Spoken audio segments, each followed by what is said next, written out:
Bonjour les élèves.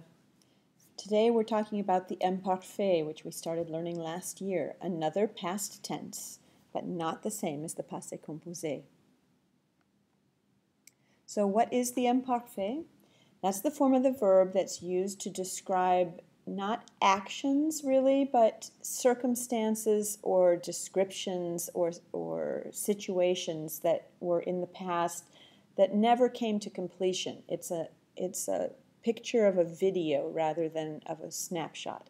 So how the weather was, what I was thinking, what I was doing when something else interrupted me, those things that were not really completed in my mind as I'm talking about those events in the past. So it is a past tense, but it is not used the same way as the passé composé, and we will practice that later on. Right now we're just going to focus on how to make the imparfait, the imperfect. Okay, so it is a simple tense, which does not mean that it's easy, although it is. But it means in grammatical terms that it is made of one word only, whereas passé composé means composed of more than one piece. The simple means that it's simple, it's all by itself. So you only need one word for this. So now in English, when we use this idea of the imparfait, of the imperfect, we use more than one word. We say he used to do, or he was doing, or we have always done. We always put those things into more than one word, almost always, not so much with the verb to be, but most of the other verbs you will use more than one word. In French, you will take all those words from English and condense them into one word. What was happening? Okay, so here's some examples of that. Nous passions devant le cinéma. We were passing in front of the cinema. Or j'arrivais toujours en retard. I used to arrive all the time late. Okay, so how do you make the imparfait? It's a really easy tense to make. There's only one exception in all of the French verbs. There's only one, and that's the verb être. Everything else forms the imparfait in the same way. You take the stem, which is made out of a part of the new form of the present tense, and you put on endings. Here are the endings: AIS, AIS, AIT, IONS, IEZ, AIENT. You'll notice that all the ones that are in the shoe start with the sound A, the letters AI, whether the ending is silent or not on the end. So they all sound the same. Only the nu and the vu form are a little different than that. They start with I-O-N-S, not just plain O-N-S, but I-O-N-S and I-E-Z. So that I in the middle there is very important because that's what makes it different from the present tense.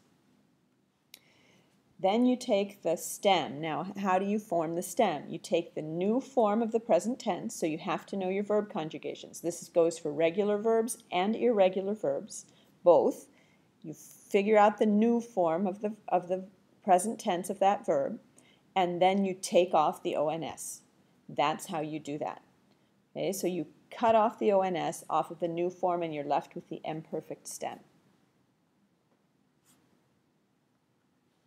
Here are some examples. Here's a regular ER verb, chanter. You took the chanton, ONS, took that away. You get chant, which you should say, well, we could have just taken off the ER. That's true for ER verbs and also for RE verbs, but it's not always true of irregular verbs, and it's certainly not true of the IR verbs, because when you add that ISS in there in the ONS form, you have to keep the ISS in the imparfait. So down here, you see a regular IR verb. The AIS is the ending. Here's your stem. And that was formed by taking the choisissons and taking off only the ONS, not the ISS. Okay, here's an irregular verb, the verb boire. In the new form, that changes to buvons. So you take that buve and you add your imparfait endings to that all the way through. Okay, same thing with faire. Nous faisons, so you take that FAIS as your stem and add the AIS, AIS, AIT on the end. Faisions, faisiez, faisait, you have that same FAIS stem. Here is the only exception, that's the verb être.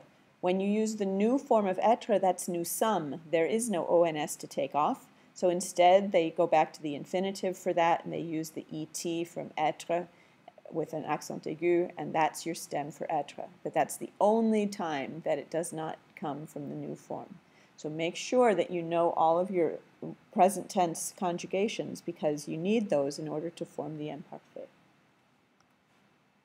Okay, so here's some practice. Take a few minutes to write down the forms that you think these should be and then look at the answers.